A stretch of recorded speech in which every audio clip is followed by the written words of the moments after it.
If you have been following the conflict between the United States and Iran, you may have noticed something very interesting happening over the last few days.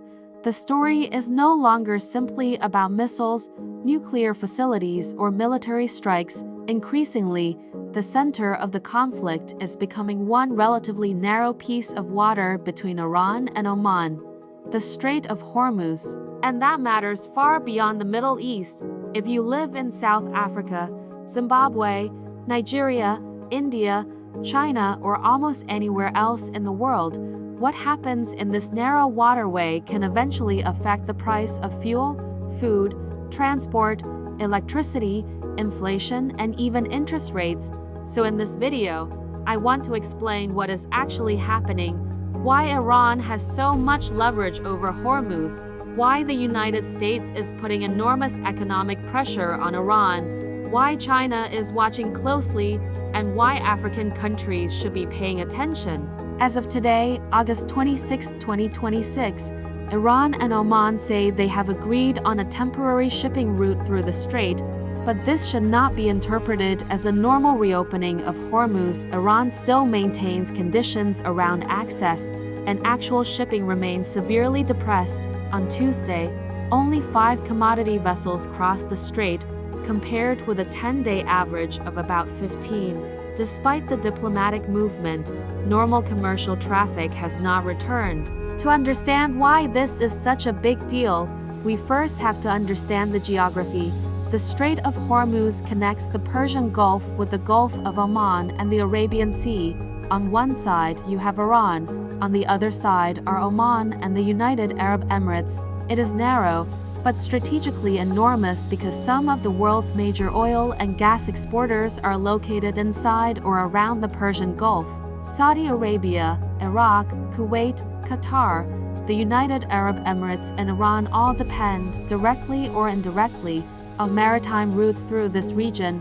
This means Hormuz is what economists and strategists call a choke point, a narrow geographical passage through which a disproportionately large amount of trade has to move.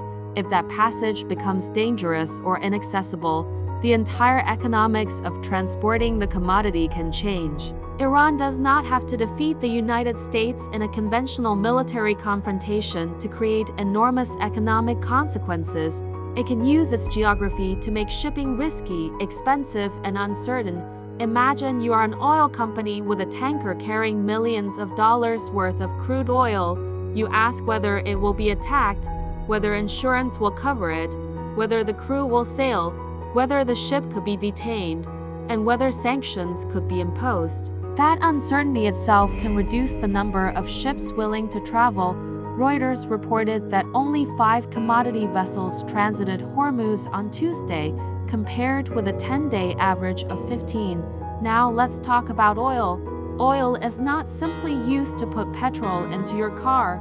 It is an input into transportation, aviation, agriculture, manufacturing, plastics, chemicals, and logistics.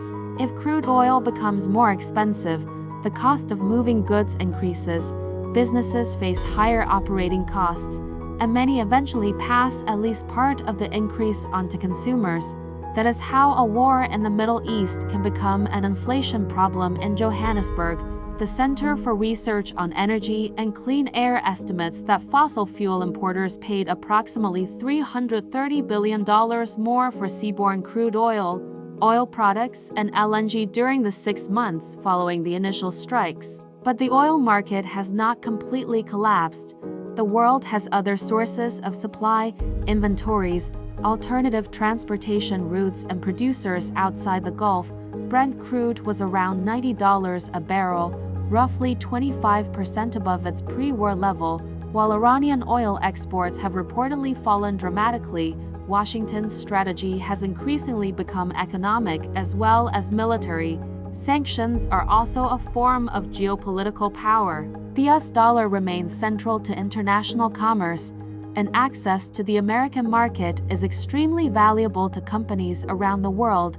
Iran, however, has one particularly important economic relationship: China.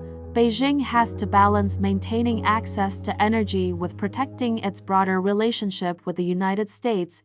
This connects the conflict to the bigger question of whether the world is moving towards a more multipolar economic system. And that brings us directly to Africa. South Africa is a BRICS member, while African countries increasingly have relationships with China, Russia, the United States, Europe, India, and the Gulf states. Africa needs strategic resilience. If an African country imports almost all of its fuel, machinery, fertilizer, technology, and manufactured products, then an international crisis can quickly become a domestic economic crisis. Take Zimbabwe as an example. If global oil prices rise, transport costs rise, and the cost of moving food and other goods rises, a missile strike can become an oil price problem. An oil price problem can become inflation. Inflation can influence interest rates and household incomes. The lesson of Hormuz is simple. Countries that control their energy, diversify their trading partners, and build strong financial systems have more room to maneuver. This is DUMISCO Media Africa. Ideas, culture, the world. I'm Dumisani Karisa.